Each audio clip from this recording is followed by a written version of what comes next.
عمر رضی الله تعالی عنہ داغه دور خلافت ته 2000 صحابه د شام ته ولېږل چې د هغې امیر ابو عبیده ابن جراح رضی الله تعالی عنہ دای مقرر کو چې ته به د دوی امیر وي او د فوج کمانډر چې دی نو خالد ابن ولید رضی الله تعالی عنہ دای مقرر کو چې تاسو لاړ شئ په شام باندې حمله وکړئ او شام فتح کړئ. ابو عبیده رضی الله تعالی عنہ چې په شام باندې حمله وکړه شام فتح کړ. هرقل بادشاہ دا سره ډیر زیات فکر پیدا شو دا عیسائی وو چې مسلمانان خو زمون ملکونو تم را ورسېدل اوس به زمون ملکونم فتح کړي نو د غیر چاپیره خبر ولګو بادشاہانو ته چې زه په مسلمانانو باندې حمله کول غواړم زما سره امداد وکړي. نو هر بادشاہ ورله د خپل وس موافق فوج ورکړو. نو مسلمانان 2000 وو او هرقل بادشاہ د مسلمانانو خلاف 10 لک فوج تیار کو 10 لک فوج. په دې کې د مسلمانانو نه سکسان مرتد شو اول مسلمانانو بیا مرتد شو دغه عیسایانو لته دا 18000 کسانو نو دغه 18000 کسان چې کم د مسلمانانو نه مرتد شو دام دا غلس لاکه فوج سره مرګري شو.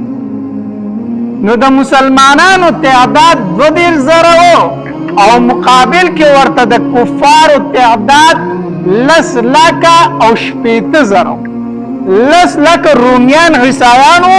او دا 18000 سره هغه عرب چې مرتد شي او هغه ور سره مرګري شو. دی د هرقل بادشاہ د فوج چې کم کمانډر وو چیف آرمی چې وته ویل شي د فوج مشر د هغه نوم دیارجانو. د هرقل بادشاہ ډیر زیات غوسه شو وی 2000 خلک راغله او تاسو د هغې مقابله نشئ کولی شام درنه واغسته او زمونږ ملکونو ته خطره ده تاسو د هغې مقابله نشئ کولی زه به پخپله جنګ ته وځم دا جنګ نور زه پخپله کوم. دی دیارجان ورته وویل د فوج چې کوم مشر وی ته ماله صرف دا یو ځل موقع راکړه 10 لکه فوج دی را سره ته خو دا 2000 کسان وای ته خو شام وای شام خو درلته اخلم خو د مکې او د مدینې فکر دی کوي هغه ترې ماخلم هلته کوم مسلمانان ختمومه ته ماله صرف دا یو موقع راکړه. هرقل بادشاہ ورته وی صحیح دا موقع در سره ده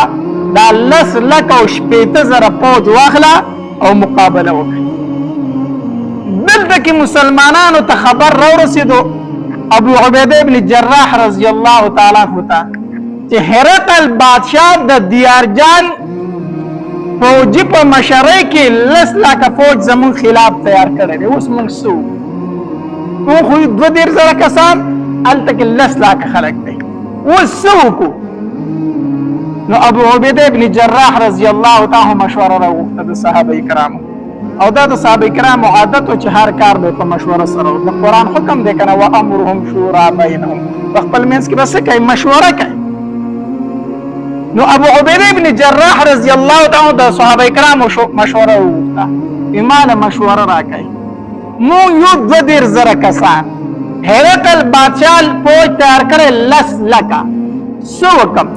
مقابله وکم کو څه وکم ماله مشوره راکړي. دې کې یو تن فاسدو او هغه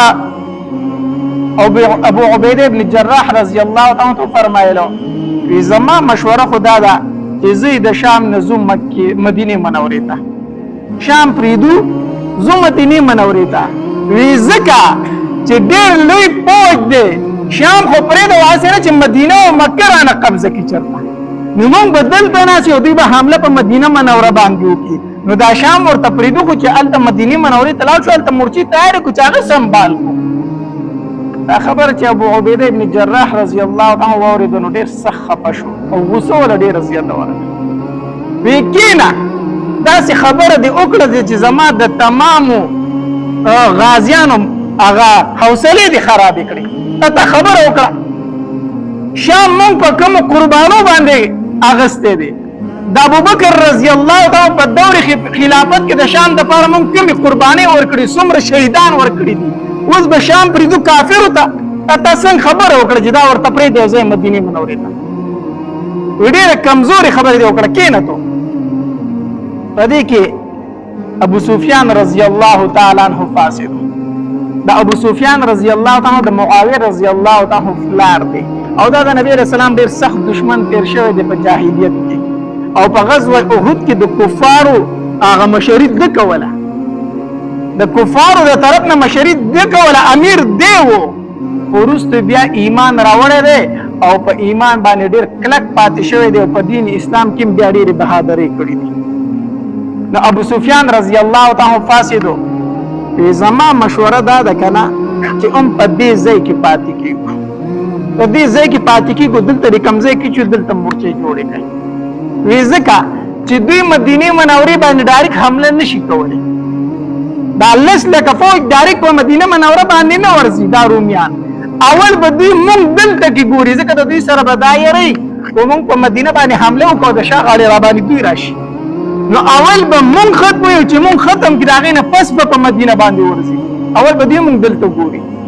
نو دلته کې مورچې جوړو دا خبره چې ابو عبیده بن جراح رضی الله تعالی واورېده وی ابو سفیان څه ښکلې مشوره دې راکړه ډېر خوشحاله شو وی دلته کې به پاتې کېږو دلته جنګ کوو دلته مورچې جوړو خالد ابن ولید رضی الله تعالی چپ ناست دی غلی ناست دی ابو عبیده ابن جراح رضی الله تعالی فرمایي ای خالده ته خو څه ووایې که نه ته ولې چپې ته خو هم څه مشوره راکړه که نه ستا څه مشوره ده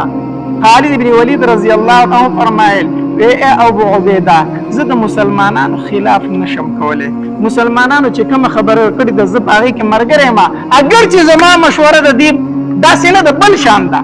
زما رای دا نه ده زما رای بل شان ده خو زه د مسلمانانو خلاف نه کوم هغې چې وایي دلته پاتې کېږو بس دلته پاتې کېږو ابو عبیده رضی الله تعالی فرمایل ای خالده کله چې تا موږ له مشوره راکړې الله په هغې کې ډېر برکت اچولی دی الله په هغې کې ډېر خیر اچولی دی بیا موږ شکست نه دی خوړلی ما له رای راکړه وی نشم کولی د مسلمانانو خلاف مسلمانان وایي چې دلته پاتې کېږو زه د دوی خلاف څنګه خپله مشوره ورکړم ابو عبیده رضی الله عنه فرمایل وی خالد ابن ولید چې تر څو پورې تا مشوره نه راکړې زه مخکې څه کوم نه ما له به ته مشوره ضرور راکړئ ځکه ستا په مشوره کې الله ډېر برکت اچولی دی نو خالد ابن ولید رضی الله عنه فرمایل وی زما مشوره هم دا ده چې جنګ کو وی دې کوم ځای کې چې ته یې که نه نو که د جنګ خامخا کول غواړې د جنګ اراده دي نو دا ځای د جنګ نه دی دې کوم ځای کې چې ته موجود یې ای ابو عبیده دا ځای د جنګ نه دی خو خامخا د جنګ اراده دي وی څه وکړو وی تا ته پته ده چې زمونږ د عربیانو اسونه چې دي هغه ډېره تیزه منډه وکړي د عربو د اسونه یقینا په منډه کې مشهور دي وی زمونږ د عربانو اسونه ډېره تیزه منډه وي نو هغه په دې میدان کې منډې نه شي وهلی دلته خو ګیر چاپېره باغات وی ته څه وایي وی زه وایم چې لږ هغې طرف ته مخامخ د یرموک میدان دی خوشې بیابان دی نو هغې میدان ته به لاړ شو باغونه نشته دی خوشې بیابان دی نو موږ پکې اسونه چې څنګه ځغلو بیا ځغلولی شو او خوا کې دریاب هم دی نو اوبه به راته هم نږدې وي نو د اوبو مسله به راته هم نه نو زما رای دا ده چې د یرموک میدان ته لاړ شو ابو عبیده بن جراح رضی الله تعالی فرمایل بس زما د خالد بن ولید په مشوره عمل شابه سامان ګول کوي د دې ځای نه ځئ او د یرموک میدان ته ځان رسوئ شابه د یرموک میدان ته ځئ دې ته غزوه یرموک ویلی شي ځکه دا د یرموک په میدان کې شوی یرموک ته ځان ورسوئ صحابه کرام لاړو یرموک ته ورسېدل چې ورسېدل دلته د هغې طرف نه د کفارو فوجونه راغلل 10 لکه فوج د هرقل بادشاه را ورسېد 10 لکه فوج په منځ کې 3 میله فاصله وه یو طرف ته 2,000 صحابه کرام دي بل طرف ته 10 لکه فوج د کفارو دی منځ کې فاصله څومره ده 3 میله ابو عبیده رضی الله تعالی زر خط ولیکو ځکه امیر په دغه وخت کې چې هغه عمر رضی الله تعالی امیر المؤمنین او دغه دور خلافت په مدینه منوره کې هغه ته خط ولیکو بسم الله الرحمن الرحیم اے امیر المؤمنین مونږ ته رالیږلي یو جهاد لا نو هرقل بادشاه زمون خلاف 10 لکه فوج جمع کړی دی او مونږ 22,000 کسان یو مونږ جنگ کول غواړو خو مونږ ډیر زیات کم یو اسې نه چې سبا ته وایي چې زما صحابه کرام دی ولې بې ځایه ځای شهیدان نو مونږ ته د امداد ضرورت دی خو تا سره د جنگ صحابه کرام موجود نه مونږ له نور راولېږه دا خط ولیکو او عبدالله رضی الله تعالی عبدالرحمن رضی الله تعالی ته ورکو عبدالرحمن رضی الله تعالی ته ورکو وی دا اوس دا خط عمر رضی الله تعالی ورسو مدینه منورې ته عبدالرحمن رضی الله تعالی د جمعې ورځ روان شو او ورځې مزل وکړو او بلې جمعې له مدینه منورې ته ورسېد عبدالرحمن رضی الله تعالی فرمایي وځي چې مدینه منورې ته ورسېدم د سوال ټیم د جمعې ورځ و عمر رضی الله عنه په مسجد نبوي کې او 10 کو د جمعې د مانځه لپاره تیاری کوله ځان تیارو امیر المؤمنین د جمعې د مانځه لپاره ځان تیاری جمعه پړاوي اجازه ولیدم ما ته چې عبدالرحمن د کم خوانه رالی ما ورته وی چې د شام نه رالمه حضرت چې تا خو بیا زما د مرګرو خبرو مال راوړې وي خیر علي په خیر علي ما وی چې او جستانه مرګرو خبر می راوړې وي خط می ورته ورک چې خط عمر رضی الله تعالی ولید کنه دا رنگ بدل شو چې د مسلمانانو خلاف 10 لکه فوج د کفارو راغله دي یو داسې وکړو ځان تیار کو منبر ته اوخته او په جهاد باندې بیان وکړ جهاد متعلق بیان وکړ ډېر جذباتي بیان وکړ او بیا په بیان کې وی استاسو ملګری ډېر بد گیر شوی دي 2,000 کسان دي او عیسایان ورله 10 لکه فوج را لېږلې دي د جنگ لپاره نو که څوک د هغې امداد کول غواړي ځان تیاروي سهار ته جاغو پسې ځي جهاد بیان یې وکړو او چې کله د بیان نه فارغ شو که نه نو علي رضی الله تعالی راغی عمر رضی الله تعالی عمره عبدالرحمن له خط ولیکه او په خط کې ورته دا ولیکه ابو عبیده رضی الله تعالی چې زمونږ د امداد نه تاسو له د الله امداد کافي دی زمونږ د امداد نه تاسو له د الله امداد کافي دی د الله نه امداد غواړو جنگ شروع کوئ بس مونږ ته انتظار مه کوئ د الله نه امداد غواړو جنگ شروع کوئ دا ورته ولیکه عمر رضی الله تعالی ولیکل پکې وی زمونږ د امداد نه تاسو له د الله امداد بهتر دی د الله نوم اخلي او جنگ شروع کوئ زما درته اجازه دا خط عبدالرحمن رضی الله تعالی لورکو عبدالرحمن رضی الله عنه فرمایي وي چې دا خط می واغستو نو په باب حبشه باندې ووتم عمرې له حج لتلی نو الته کې باب حبشه مدینه منوره کې دروازه موجود ده باب جبريل او باب حبشه په باب حبشه باندې ووتم په اوخ باندې سورې ما چې روان شوم نو رايات شو راته ایمه چې عبدالرحمن مرګ لروان بیا پته نه لګي چې ژوند راشي نو لکه د نبی علیہ السلام د روزي مبارک دیدار وکړه کنه راشه د دیدار وکړو بیا ته نه ځکه چې بیا ته شهید کېږي بیا مدینه ته نشي راتلی اوخ مې راوګرځو د نبی علیہ السلام روزي ته رالمه چې رالمه علي رضی الله تعالی عنہ عباس رضی الله تعالی عنہ فاطمه رضی الله تعالی او عائشه صدیقه رضی الله تعالی دا ناستی او حسنین چې دي کنه نو یو دو علي رضی الله تعالی په غیږ کې پروت یو بل عباس رضی الله تعالی په غیږ کې پروت دی دا 15 والا کسان دغلته ناستی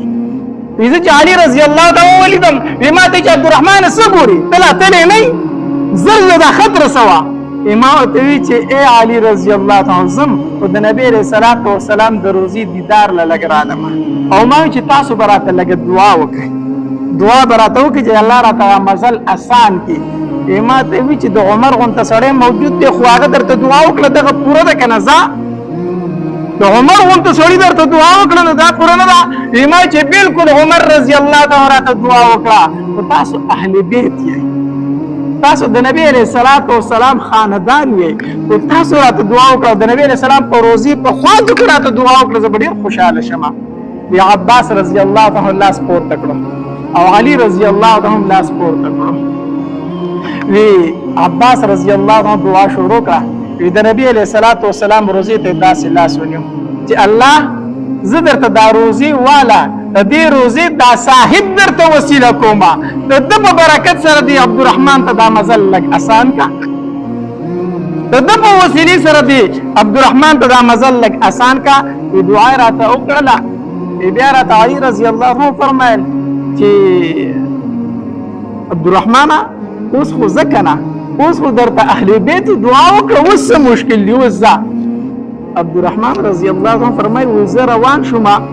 د خالي د ورځې مزل مې وکړو د اتوار د ورځې مزل مې وکړو وایي د څلورمې ورځ چې ما ذکر کېده که نه وایي زه هلته کې شام ته یرموک مقام ته رسېدلی وم د صحابه کرامو د اذانونو اواز مې تر غوږو شو د هغې طرفه یې د 7 ورځو مزل او د دې ورځو د څلورمې ورځ له رسېدلی و بیا دا ولې دا د اهل بیتو هغه دعا وه د عباس رضی الله دعا وه چې الله دا سفر ورته لنډ کړه دا ورته اسان کړه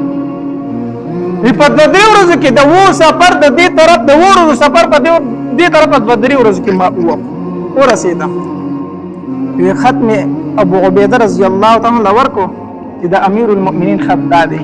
چې ابو عبیده رضی الله عنه خط وکړو هغې کې دا لیکلي چې تاسو د الله نوم اخلئ او جنګ شروع کوئ سحر شو چې کله سحر شو نو ابو عبیده رضی الله تعالی عنہ صفونه جوړ چې صفونه جوړ کړو نو 3 صفه تیار کړو او دې 2,000 صحابه کرام چې دوی جهاد کوي ځان سره خپل بیبیانې بوستي جهاد ته نو 3 صفونه جوړ کړو د صحابه کرامو او یو غونډکۍ و د هغې نه شاته خپل زنانه کېنولې او په غونډکۍ باندې ورته یو څو صحابه کرام د سکیورټۍ دپاره کېنول چې تاسو به د دې زنانو حفاظت کوئ خالد بن ولید رضی الله عنه چې ووتو ابو عبیده دا څه کوي تا خو 3 صفونه تیار کړي او ټول صحابه کرام دې په جنګ کې ودرولي دا څه کوي نو هغې طرف نه 10 لاکه فوج او هغې مقابلې ته صرف 15,000 کسان مخکې رالیږلي وو ځکه دیارجان چې کم د فوج مشر و که نه هغه خپل فوج راغونډ کړو وسپنه په وسپنه ماتېږي توره په توره باندې ماتېږي عربي په عربي ماتېږي موږ ته چې دا کم 15,000 عربیان راغلي ده چې مرتد شوي د عربو نه تللي د هغې سره ملګري شوي وی دوی عرب دی او دام عرب دی نو لومبه به د عرب د یو بل سره جنګ کوو وی تاسو د خپ آرام سره ناسي تماشه به کوئ دا 10 لاکه فوج نو دا کم 15,000 عربان چې موږ له راغلي دي دوی به د دوی سره جنګ کوي نو که دا 15,000 واړه ووجل نو بیا به دا 10 لاکه فوج جنګ شروع کوي بیا به دوی جنګ شروع کوي نو هغې طرفه 15,000 کسان رالو هغه کسان چې کوم مرتد شوي د مسلمانانو نه او د دې زر طرف نه ورته ابو عبیده ابن جراح رضی الله عنه د خپلو صحابه کرامو صفونه جوړ کړو د دیارجان د فوج چې کوم د عیسایانو د فوج مشر د خپل ملګری راوغوښتو د مسلمانانو ته ووایه که نه وي دا غریبانان دي وږي دي د دوی سره څه شی شته دی نه لږ لالچ وله ورکړه او وایه ورته چې دومره څیزونه به درکړو زه په خپله مخه باندې جنګ څه شي نه کوئ هغه ورته وویل ټیک ده دغه کس راغی او د چغه وواله غالبا د ده جبیل نوم او داسې عجیبه نوم یې وه دی راغی نو د چغه وواله نو ابو عبیده ابن جراح رضی الله تعالی مطلب دا چې څوک جنګ له راغی ابو عبیده ابن جراح رضی الله اس ته وخته ورغی روایتو کې راځي وي دواړه یو بل ته دومره نږدې شو چې د دواړو اسونو د یو بل دا شونډونه بوی کړو دومره نږدې اسونه ودرېدو ابو عبیده ابن جراح نه توره راویسته چې دې جنګ له راغلی هغه ورته وایي جنګ نه کوم ګزار مه کوه روغ یې له راغلی یم کفار کافر ورته وایي وایه څه وایې وی زمونږ مشر وی دیارجان چې د هرقل بادشاه د طرف نه حکم دا دی چې د مسلمانان چې څومره مشران دي 100 دینار به وله ورکو جوړې جامې به وله ورکو تحفې ډالۍ به وله ورکو جنګ مه کوئ ځئ ځان له مدینې منورې ته موږ ته شام پرېږدوئ ځئ په خپله مخه باندې او دا تحفې ډالۍ والی ځئ دلته جنګ څه کوئ او که جنګ کوئ نو موږ 10 لاکه کسان یو تاسو 10,000 کسان یې نو هسې مرئ نو جنګ څه له کوئ خو دا تحفې والی او ځئ ابو عبیده ابن جراح رضی الله عنه فرمایل موږ ته زموږ پیغمبر 3 خبرې کړې دي څو خبرې کړې دي 3 خبرې موږ ته کړې دي اوله خبره راته دا کړې ده چې دوی ته ووایه چې مسلمانان شي نو که اسلام راوړو جنګ در سره نه کوو اسلام راوړئ د کافرو ته اسلام به نه راوړو دا خو کېدی نه شي دویمه خبره موږ ته زموږ پیغمبر دا کړې ده چې جزیه به ورکوئ ټیکس به ورکوئ خو په ذلت سره به ټیکس ورکوئ نو ټیکس به راکوئ بیا در سره جنګ نه کوو ټیکس ورکوئ نه ټیکس موږ څه شي له درکوو زموږ ملک ته موږ تاسو له ټیکس درکوو وی درېمه خبره زموږ پیغمبر دا کړې موږ ته چې جهاد ورسره کوه بیا جنګ ته تیار شئ. ای کافر ورته وایي زه خو روغې له راغلم خو تاسو خامخا په خپل ځان وجنئ نو بیا مړه ښیئ بیا مړه ښیئ بیا ترې واپس شو دا کار دې ته وایي غیرتي مسلمان ښه غیرتي مسلمان دې ته واپس شو. ابو عبیده ابن جراح رضی الله عنه درې صفونه تیار کړي دي. خالد بن ولید رضی الله عنه فرمایل وی ابو عبیده دا درې صفونه د سره تیار کړي دي وی دا مې دې تیار کړي چې هغه طرف ته 15000 کسان مونږ 10000 کسان او قرآن وایي چې یو مسلمان به د دوه کافرو نه تخت یو مسلمان به د دوه کافرو سره څه کوي جنگ کوي نو هغه 15000 مخې ته راغلي ما ته 10000 مخې ته کړي دي یو په دوه جنگي ګنو. خالد ابن ولید رضی الله عنه فرمایي زما خدا مشوره نه ده زما خدا مشوره نه ده دا تاسو کړی دي استا مشوره څه ده زه درته یو خبره کوم مونږ 10000 کسان یو هغه 15000 کسان نن مونږ جنگ وکړو څه وکړو جنگ وکړو او د 10000 کسانو د 15000 کسان وجل مړی کړو ما خام شو ځه دا ټول کافر مونږ وجل چې دا مونږ وجل کنه نو سبا خو مونږ ستړي یو جنگ نشو کولای نن ټول اوس به جنگ کړي سبا خو جنگ نشو کولای زمونږ ډیر بهادر یو ډیر نرانی یو سبا بیا جنگ کو هغه به 2 لک فوج نور د مرو بس سبا بیا جنگي ورو 2 لک فوج سره هغه خو ولم مړکو نو ما خا پر هغه مړکو کنه نو په درې مورس بیا جنگ نشو کولای کنه بیا به ستړي زمونږ ډیر نرانی په درې مورس بیا جنگ کولای شو په درې مورس چې جنگ کو 2 لک فوج هغه بیا نور راوستو نو په درې مورس کوم چې جنگ وکړو هغه 2 لک هم مړکو بیا هغه څخه نور شاته نور فوج نو دا خو د جنگ طریقه نه ده مونږ به تر څو پورې دا 10000 کسان جنګو هغه 10 لکه فوج د ختمېدو نه دی. ابو عبیده رضی الله عنه ته وفرمایي استا سره د څه وکړه ته څه وایي نو خالد ابن ولید رضی الله عنه فرمایل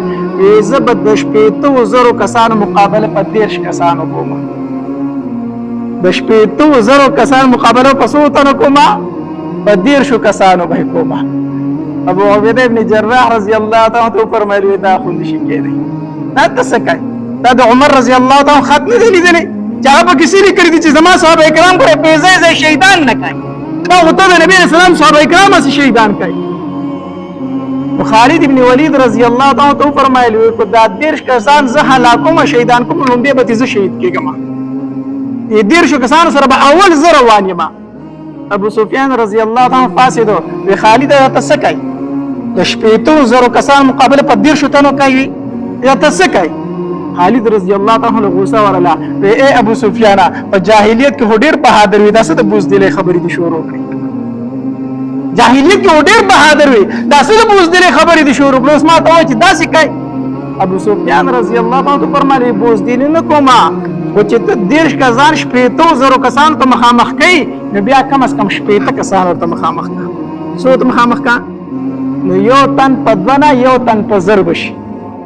نو تاسو به 80 تنه یې هغه به 80000 کسانی نو یو تن په مقابله د 100 کسانو کوي د 1000 کسانو کوي.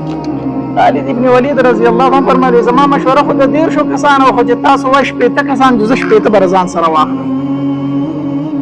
80 به عالم نور صحابه کرام ته تاسو ټول شاته شي صرف 80 تنه تراوي استله او اول आवाज یو کو خالد ابن ولید رضی الله عنه یا عبدالرحمن ابن ابي بکر کم زره د ابو بکر روز چرته دی پاسته عبدالرحمن رضی الله عنه پاسیدو وی عکرمه ابن ابي جهل کم زره د ابو جهل زه عکرمه رضی الله عنه د مسلمان شو غره ابو جهل زوی دی او به داسې د بهادری جنگونه کړی دی په دې جنگ یرموک کې بیا شهید شوی دی په دې غزا کې بیا شهید شوی دی وی عکرمه کم زره عکرمه پاسا وی داسې یو نومي اغستو دای د ځان سره مرګري کړو صرف 80 صحابه کرام ځان سره مرګري کو وروته هغه طرف ته څو کسان دي 80000 کسان جنگ شروع شو دې طرف 80 کسان د مسلمانانو خالد ابن ولید زهم ورکړي دي هغه طرف 80000 کسان جنگ شروع شو جنگ کېدو صحابه کرام تماشا کوله چیرته ولاړ دي تماشا کوي بس دومره پته ولګي چې ډېر ټیم تیر شي کنه یو صحابي د دې غنی ناراوزي داسې شرط په اسپان په اس باندې سیټ ته داسې راوځي نو مسلمانانو ته پته ولګي چې زمونږ ملګری پکې شته دی نو خو 15,000 کسانو کې د 15 ته پته لګي خو داسې چېرته یو مسلمان به د سیټ ته په اس باندې ووت نو چې دوی به ملګري ولګي هغه زمونږ ملګری پکې شته دی جنګ شروع دی خو چې دا ماښامي غونته ټایم شو که نه نو صحابه کرامو یو ملګری خپل نه لیدو بیا یو ملګری نه لیدو چې یې ونه لید که نه مسلمانان ډېر سخت خفه شو ابو عبیده رضی الله تعالی مسلمانانو ته وویل زما هغه 15 صحابه کرام شهیدان شو زما هغه 15 ملګري شهیدان شو ځان تیاروه چې اوس پې حمله کوو ابو سفیان ورته خبردار حمله ونه کوئ تاسو د خالد بن ولید خبره نه اورېدلې چې کوم مړ شو او کو واپس راغلو خو ګورې موږ پسې به نه راځئ په موږ پسې به یو تن نه راځئ ته موږ ټول شهیدان شو موږ پسې به نه راځئ تاسو سره خبره نه ده یاده مه ځئ پسې صحابه کرام ډېر سخت خفه دي په دې دوران کې ګوري چې خالد بن ولید رضی الله تعالی ستړی ستومانه په اس سور دی او را روان دی او څه ملګري ورسره هم دي راورسېدل د مسلمانانو خواله راورسېدل خالد بن ولید چې خپل ملګري وشمارل صرف 10 کسان دي ورسره 15 تنو کې ورسره څو کسان دي 10 کسان چې اس نه راکوز شو کسان یې وشمارل چې 10 کسان دي اسمان ته یې داسې وکتل او په ژړا شو سخت یې وژړل الله زه به تا ته څه جواب درکوم چې تا زما صحابه کرام داسې شهیدان کړو الله زه به عمر له څه جواب ورکوم عمر به و چې زما صحابه کرام دې داسې شهیدان کړو زما نه خو 40 تنه صحابه کرام ورک دي زه به څه جواب الله له ورکوم عمر له به څه جواب ورکوم په ژړا شو چې په ژړا شو ابو عبیده رضی الله عنه ته وویلو ما سره 100 کسان قربانۍ والا نور کا نور را سره 100 کسان ملګري کا زه نه وده کېږم زه تر هغې پورې نه وده کېږم تر څو مې چې د خپلو 40 صحابه کرامو بدل نه دی اخیستی ما سره 100 کسان قربانۍ والا ملګري کا 100 تنه نور پاسېدلو چې کله پاسېدل ګرمي در لګي څه وکړم ها 100 تنه ځان سره نور ملګري کړو چې 100 تنه نور ملګري کړو ابو عبیده رضی الله تعالی ته فرمایي وی خالده ته ستړی شوی خالده ته ستړی زه هم لکم ته مه ځه قسم په الله زه به ځم زه خو هر څومره ستړم زه به ځم دا 40 کسان به زه راولم یا به د هغوی لاشونه شهیدانو جوسې به راوړم او یا به یې بدل اخلم 100 کسان ورسره شو دی روان شو چې روان شو چې میدان جنگ ته ورسېده که نه نو 15,000 کافر مردار کړي دي په 15 تنه څو کسان مردار کړي دي دا د الله امداد دی ورنه په 15 تنه سره 15,000 چرګان هم نشي حلالولی په 15 تنه 15,000 چرګان هم څوک نشي حلالولی 15,000 کفار صرف 15 صحابه کرامو مردار کړي دي 15,000 کفار مردار کړي دي او چې ګیر چاپیره وکتل خپل ملګري پکې لټول نو 10 ګلانې پکې د شهیدانو صحابه کرام پیدا کړي 10 شهیدان پکې د صحابه کرامو پراته دي دا ګلان پراته دي او هغه یې روچت کړلو صحابه کرامو له راولېږل د هغې هغه جوسې روچتې کړې هغه یې راولېږلو خپل ملګرو له اوس 10 دوی وو او 10 نور شو لشل نو څو تنه شو 10 تنه بیا څو ورک دي 10 بیا ورک دي وی 10 کسان رانه شهیدان شي بیا په ژړا شو وی 10 کسان رانه بندیان کړي دي قیدیان کړي دي صحابه کرامو ته وی رڼاګانې ولګوه شابه چیزو پسې هم دا 10 کسان به راولو دي ځئ چیزو پسې رڼاګانې ولګولې روان شو چې روان شو په دې کې ناڅاپه د اسونو د خپو اواز راغی دوی چې ودرېدل وایي کتل نو هغه صحابه کرام را روان دي چې راورسېدل وشمارل 25 کسان وی تاسو چېرته تللي وئ اوسه پورې ولې نه وایي چې کافرو شکست وخوړو موږ په هغې پسې روان نو په دې دشتو کې اوس غلول په دې دشتو کې ورته نور هم 10 مردار کړي موږ په هغې پسې تللي وو نو 25 نور رالو نو څو پاتې شو 15 اوس 15 صحابه کرام دا بندیان شوي په دوی کې زرار ابن عزور رضی الله تعالی عنه زرار ابن عزور رضی الله تعالی عنه دا زرار ابن عزور رضی الله عنه ډېر عجیبه صحابي و زرار ابن عزور دا پهلوان و په مسلمانانو کې ښه او د شام د فتح تاریخ وګورئ نو پای کې ډېر زیات کردار د زرار ابن عزور رضی الله عنه او د خالد ابن ولید رضی الله عنه دی دا داسې صحابي دی پهلوانو د مقابلې ته 15 پهلوانان وروتل د کفارو د طرف نه هغه یو په یو جنګ کېده که نه د هغې طرف 15 ووته دې طرف دې یوازې ووتو او چې د په شروع کړ چې اتل سي مردار کړ نه نور تختیدل دا داسې صحابي زرار ابن ازور رضی الله عنه او دا داسې بهادر صحابي کړه چې دې به جنگ ته وته جنگ ته وته نو د کمیس وستو زغره بینا چولا نو کمیس به وستو کمیس په لري ورتاو کو نو چا ورته دې کمیس ونی وباسي دا دې د پاره وباسه دا کافر به وي چې د کمیس تلان د زغره چولې ده نو دا کمیس زکه وباسم چې په بدن می سشې شته ده نه نو چې دوی را باندې خډ ډاډه حمله کوي چې دا کافر په مخ ډاډه حمله کوي چې راشه په بدن سشې شته ده نه چې ډایرک را باندې حمله کوي دا سي په الله باندې توکل وې چې په اوس په باندې ځان ساتم نو په الله باندې ور ځان نه ساتم نو زغره بدن چول بربند بداسي وته دومره خو د بهادر صحابي زرار ابن ازور او د خور وا هغه په دې غزا کې شامل وها د اغینو خوله بنت ازور رضی الله تعالی عنها د خور وا او دا دومره بهادر خزه چې په دې غزا کې د لستنه مردار کړي دې زنانه په کې لستنه مردار کړي خور اور داسې بهادر خو ادا چې خسته واقعګانو اوریدلو لپاره زموږ یوټیوب چینل واجد اسلامیک سټوډیو سبسکرایب کې پدې بتاوس ته ان شاء الله العزیز خسته واقعګانې او بیانات ملاويږي او د غنټې دا نشان در سره کلیک کړئ چې تاسو ته آینده نوې ویډیوګانې مخې ته راځي او د خپل ملګرو سره لازم د ثواب په نیت باندې شریک کړئ کمنټ کې ماشاءالله سبحان الله لازم ولیکئ ډېر مننه والسلام